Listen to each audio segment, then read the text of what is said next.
So for somebody who's got such an incredible back catalogue with the Coen brothers, you of all people must look at these scripts and go, these guys, their imagination never ceases, does it?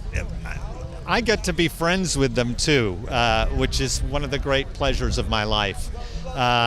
And even though I see them constantly, because we live in the same city and spend time together, even I, who have so much exposure to them, am surprised when I read the scripts. I honestly can't believe what I'm reading sometimes. So you put your finger on it. And you open the film, and this is an incredibly uplifting story in the film, but it's very dark as well in tone, isn't it? Yes, in fact, it's one of the great curveballs in genre filmmaking, because I'm a singing cowboy, and you think it's all going to be generosity, fun, bonhomie, and then suddenly, quite quickly, it turns lethal and violent, and only gets more so. And working with the Coen brothers like you have, what says that they seem to be directors and writers that write for actors? Do you understand what I mean? They love actors, and they love writing for actors and giving actors incredible opportunities. It was after "Oh Brother, Where Art Thou," when I sang in that movie, that they then brought me this and said, well, this time you get to sing 4 songs and do a lot of killing, and you have a really, really great vocabulary. So whereas Delmar was an innocent, a naif with a very limited vocabulary, this guy is quite different. He is articulate, isn't he? Yes. Absolutely. If actually your scenes of this particular story felt very "Oh Brother, Where Art Thou" in tone. Yeah, in a sense it did. I like to think of Buster Scruggs as Delmar's really brilliant, genius cousin, who is also somewhat of a sociopath. Your storyline is probably one of the darkest and actually with most sorrow. Yeah. Yeah, someone said to me it's the saddest, and I was like, oh, yeah.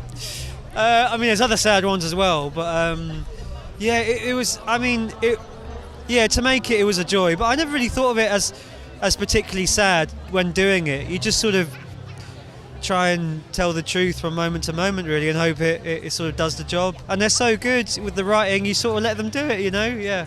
I mean, what's interesting with your particular storyline as well, for yourself, it's so dialogue heavy, you've got these kind of long monologues, yet between you and Liam Neeson, there's silence. Yeah, almost. Absolutely. Is that interesting, a relationship to play out? It was. In fact, I did have a line at one point with Liam, but they cut it, and they said, "We've cut your line. It's better if you don't speak to him." I was like, "Yeah, that's a good point." So yeah, it is that those two, that kind of contrast in terms of being very declamatory when performing and then being very quiet and insular was really interesting to sort of get my head around and work out, what. I mean, some actors are like that, when they're on stage, they're these wild firecrackers, and then on their downtime, they're these very shy people. So there was many examples to draw from. And a lot of the kind of monologues as well seem to be very kind of self-reflective. Yes. Well, it's interesting how the more and more he says them, the more and more you sort of realise what he's going through. And again, that's the Coen brothers' genius, really. They start off as just this sort of set list of things he does, and then they turn into real truths for this person. There's such a wonderful evolvement, character evolvement and story evolvement in your character, isn't there? Yeah, it's the most narrative probably of the chapters. You get to spend the most time with these characters, getting to know them. I was just blown away by the writing in general, though. Like, every single one of these chapters has a very different sort of cinematic goal and tone, and you never get to see that. When you're presented with a script written and directed by the Coen brothers, I mean, it must be a dream come true for an actor. Yeah, it really is.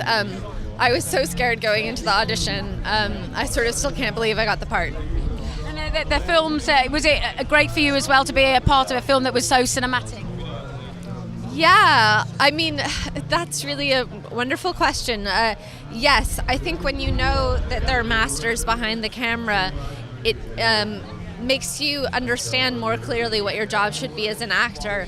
they're looking for a very particular tone and performance style, and learning how to give that to them. Yeah, you're guided by their vision for the film. When I saw your particular storyline, I kind of saw you as the knight in shining armour of the whole piece. No small responsibility there. Yeah. Because your story represents the kind of a romance, isn't there, really? Yeah, that's a word I haven't really connected to it. I hadn't really heard or invoked since we started doing the tour. Because especially in contrast to the rest of the stories, there is a bit more of a romantic angle. But, I don't think the characters would call it that, and I don't think, they would say they've fallen in love. Or, I think it's there's something very practical about surviving their circumstances that connects them to one another, and then it turns out they kind of like each other, and that's nice. It's kind of a natural evolvement, really. Yeah, it's a sort of a surprise to them. That I don't know that that's the first thing. That's not the first reason they bond to each other. Exactly, because he's a pragmatist, isn't he? Really. Yeah, well, I think he is maybe a closeted romantic, but he wouldn't know that. And I think he